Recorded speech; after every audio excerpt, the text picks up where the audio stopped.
روز بخیر. چقدر منم پشت ندیم ببین روز پشت بخیر هستی ندیم وطندار.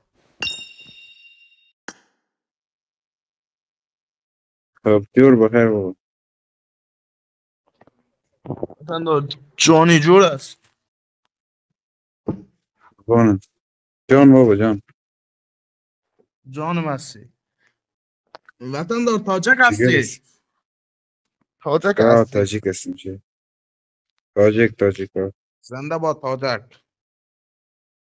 جگر است بابا شاید. زنده باد افغانستان. زنده باد طالب. چی زدی آجی چی زدی لالا چرا خنده میکنی؟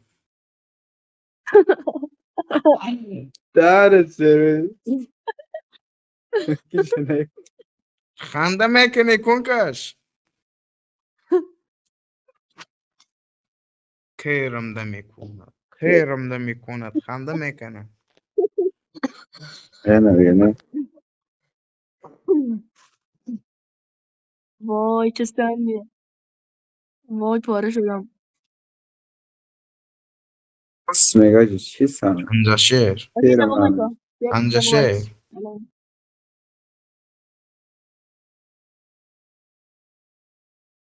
اره راشی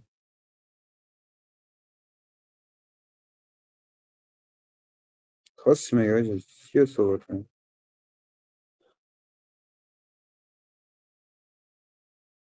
لالا. لالا کجا هستی؟ کجا هستم خانه ما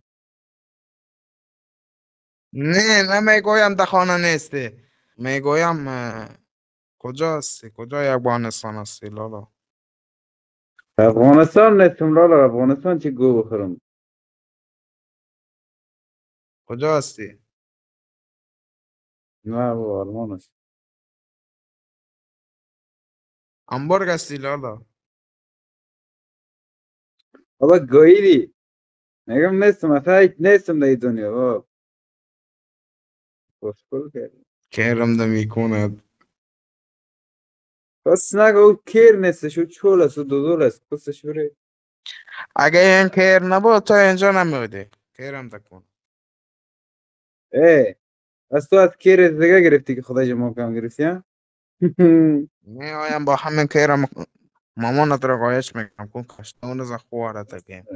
اجی ببین گفتم فوش نده کونی فوش نده که یارا گوش کو یارا نکه یارا من کرم ده میکاسه مامانت خواره تکیم مرا کسی مادر افغان تکیم نه کرم ده نه میکاسه افش یه افغان لحظه برو سانو زیر کرده مایکت کس کش برو یه لحظه زیر مایکت کس اون از نگه خاندان تکیم اون ازن مادر خوارت اگه چرا خایمالی داری چرا خایمالی مادر ایرانی رو تکیم. میکنی کس مادر نه کلم ایرانی پاکی ها جان هستن ایرانی ها. نه صبر من هم آدمای گفتم من هم گفتم من هم اصلا پوش ندم نه کدوم پاکش از یوسی بهت زده چی